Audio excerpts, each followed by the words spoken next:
ಆಡಳಿತಾಧಿಕಾರಿಗಳ ಸಂಘದಿಂದ ನಗರದ ತಹಶೀಲ್ದಾರ್ ಕಚೇರಿ ಮುಂದೆ ಕಪ್ಪು ಪಟ್ಟಿ ಧರಿಸಿ ಕಳೆದ 4 ದಿನಗಳಿಂದ ವಿವಿಧ ಬೇಡಿಕೆಗಳ ಈಡೇರಿಕೆಗಾಗಿ ಒತ್ತಾಯಿಸಿ ಅನಿರ್ದಿಷ್ಟವಾದ ಪ್ರತಿಭಟನೆ ನಡೆಸಿದ್ದಾರೆ.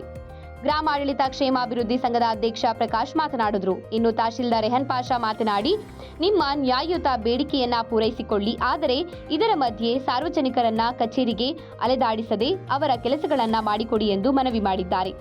ಇದೇ ಸಂದರ್ಭದಲ್ಲಿ ತಾಲೂಕು ಮಟ್ಟದ ಎಲ್ಲ ಕಂದಾಯ ಅಧಿಕಾರಿಗಳು ಭಾಗವಹಿಸಿದರು.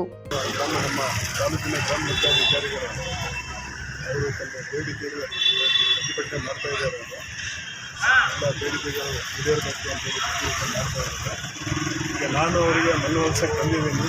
ಎಲ್ಲ CET ಎಕ್ಸಾಮ್ ಎಲ್ಲ ನಡೀತಾ ಇದ್ದಾವೆ. ಎಲ್ಲ ಮಕ್ಕಳಿಗೆಲ್ಲ ಎಕ್ಸಾಮ್ಸ್ ಎಲ್ಲ ಇದ್ದಾವೆ. ಎಲ್ಲ ಸರ್ಟಿಫಿಕೇಟ್ಸ್ ಬೇಕಾಗಿದ್ದಾವೆ.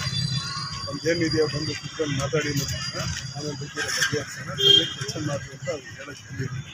ಕಲಿಸಿ ನಮ್ಮದೇ ಆದಂತಹ ಬೇಡಿಕೆಗಳನ್ನು ಇದ್ದಾವೆ. ಬೇಡಿಕೆಗಳನ್ನ ಈಡೇರಿಸಿ ಅಂತಲೇ ಸರ್ಕಾರ ಒಪ್ಕೊಂಡಿದ್ದು, ಹಿಂದೆ ಡಿಸೆಂಬರ್ ಒಳಗೆ ನಿಮಗೆ ಬೇಡಿಕೆಗಳನ್ನ ಈಡೇರಿಸಿ ಒಪ್ಕೊಂಡಿದ್ದು, ಈವರೆಗೂ ಸಹಿತ ನಮ್ಗೆ ಯಾವುದೂ ಬೇಡಿಕೆ ಈಡೇರಿಲ್ಲ. ಎಲ್ಲರದು ಬೇಡಿಕೆಗಳನ್ನ ಎಲ್ಲರದು ಸೇವೆ ಕೊಡ್ತೀವಿ ನಾವು. ಸರ್ಕಾರ ನಮ್ಗೆ ಏನು ಸೇವೆ ಕೊಡ್ತಿದೆ?